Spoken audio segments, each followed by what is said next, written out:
Hi there and welcome to my channel. Today's project is for Scrapbook Nerd and it uses the new cut file called Stellar Shapes that was designed by the cut shop for the store. I love this cut file because it has different images that you can use all together or separately. In this case, I chose to use one of the images to cut a whole group of them, I can say, in different colors from different papers from the Turn the Page collection by Paige. I love the collection, and I thought the colors in the collection, in the papers in the collection, would work perfect to bring or to document a picture of my kids when they were just babies. Actually, it's one of the first pictures that I took of them together, and I love this picture, one of my favorite pictures. As you can see, I cut the shapes in 3 different sizes, just between 4 and to 2.5 inches in diameter. And as you can see in the image, I just arranged them. I wanted a V, sort of like an arrow, something that would guide the images onto the picture. Once I had an idea of how to, the image was gonna look like, I decided to use actually a dark color cardstock for this layout. I auditioned a few color cardstock, and I thought the navy popped the picture and the colors in the collection really well. So, but I didn't want to just add the shapes to it, and so I decided a little bit of mixed media will work really well, but not heavy on it because I wanted the details to pop. But I thought that, just to lighten up a little bit of the navy cardstock, so I'm using a bit of acrylic paint, and I'm just using actually Michael's, the one from Michael's, and I'm just watering it down until I can actually create splatters onto the paper. One of the things that I did is actually squish as you can see, I'm squishing the paintbrush, and that just gives me these big blobs or these big splatters, these big drops, and it actually looks really good. And then after that, I decided that I also needed to bring, since the collection has gold in it, a little bit of gold to the background. So I'm using some shimmer colors. Actually, it's called Starry Nights, and I'm just following the same procedure that I did with the white acrylic paint. And the same thing, I'm squishing the paintbrush just to get these big droplets onto the paper, and that actually looks really good in the background. Even though it gets hidden under all the shapes, it actually, there's little pops here and there, and looks really good. And I let it dry. Actually, one of the things that I did is I let it dry for a while, and you're gonna see in a little bit that the lighting is gonna change in the recording. And we've been going through a bit of reno in the house, so the lighting conditions have been changing because I'm using a lot of natural light in combination with some lighting. So it's finally done, but let's go back to the layout. And I'm just gonna start arranging. Like I said in the beginning, you saw me arrange it. I just wanted to create something like a visual line that will guide the shapes towards the picture.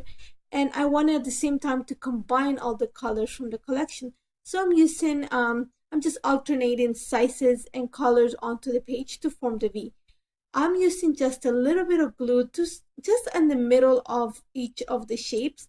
And you're gonna see that I use very, very little glue. I didn't want to glue the sides because I was gonna play with them. And my plan at the beginning was to layer some of the shapes on top of each other. But once I actually started gluing them, I realized that they were gonna get lost. It was gonna be really busy and get confused. You're gonna lose the dimension and the form of the shapes. So I thought that the smaller little, I'm gonna call them florets, look better to fill up the space and complete, sort of like I said, like the V that will guide the eye to the picture. And as you can see, I'm just stuffing the little rosettes in behind like the V, just to give it some definition. Once I was happy with everything placed, I took it to my sewing machine, and I just try to go a straight line across all of them just to hold them secure. And I actually did not do a straight line, but I like a cut in between so I could play with the sides of the florets, as you can say, the petals. And after that, the layout came together really, really fast. I made sure to use some fun foam behind the picture just to pop it up from the background. I wanted some dimension and to bring it forward. And after that, you know what, I used elements of the collection. The embellishments in the Turn the Page collection are beautiful, and I love the colors, and I thought they were the perfect colors for this picture. Like I said, it's my favorite picture. And every time I looked at it, I would actually have a frame in our house. It reminds me of them when they were little. And it's magical because they will spend lots of hours just like that, laying next to each other, sucking their thumbs and just staring at each other. And I loved it. So I thought that the title of Magical Moment suit the picture perfect. And it actually, the word was moments. So I just snipped off the S from the die cut to make it sound as moment. And after that, like I said, I'm using foam adhesive just to pop it. And those paper clips that come in the Turn the Page collection are beautiful. But I found it really hard to put them onto the picture because I already had fun foam underneath it. So my solution was to fold the clip backwards and actually use fun foam behind it. Once I was finished with like the embellishments, I realized that I actually could bring some of the shapes as layers behind the picture. I like the idea of having the repetition. It actually looks really nice. I can say instead of a doily kind of a idea. I'm not a doily fan, but I thought the shape actually looked really well behind it. So I just lifted the embellishment pieces and just stuffed some of the die cuts behind the picture. Unfortunately, on the other side, I had to glue some parts of it, so I just cut a piece of the die cut and then just make it look like it was a layer behind the picture.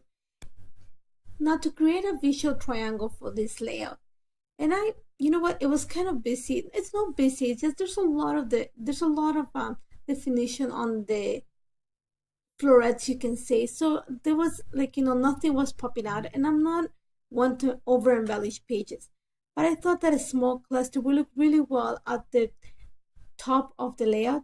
So I used a few pieces of actually the clear stickers that come in the sticker book, and what I did is I glued it on to some vellum and then just cut them from the vellum. It just takes away the transparency, so I knew they were gonna be visible when I put them onto the background.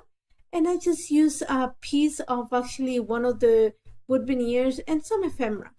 After that, just to bring more of the gold, and because they start to look more like flowers to me, I just use a little bit of Nouveau drops just to give the centers to each one of the rosettes or the florets, if you can call them.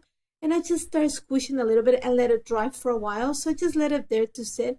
And after that, I just added my journal and actually a few more drops of gold ink to the layout just to complete it. And that's all it took. And I love it. I love the collection. I love cut files, so there was a match made in heaven. The collection is beautiful. The picture, everything worked really well on this layout. Like I mentioned before, it took no time to put together. And I hope this gives you an idea what you can do with the cut file. Don't forget to visit Scrapbook Nerd to pick up a free copy of the cut file. It is a beautiful cut file, and there's so many possibilities. Remember, I'm always a comment away if you have any questions. And please don't forget to share your layout if you use the cut file. Use the hashtag ScrapbookNerdCA. We would love to see what you do with it. And thank you for joining me today. I hope you had fun, and I'll see you very soon. Take care. Bye-bye.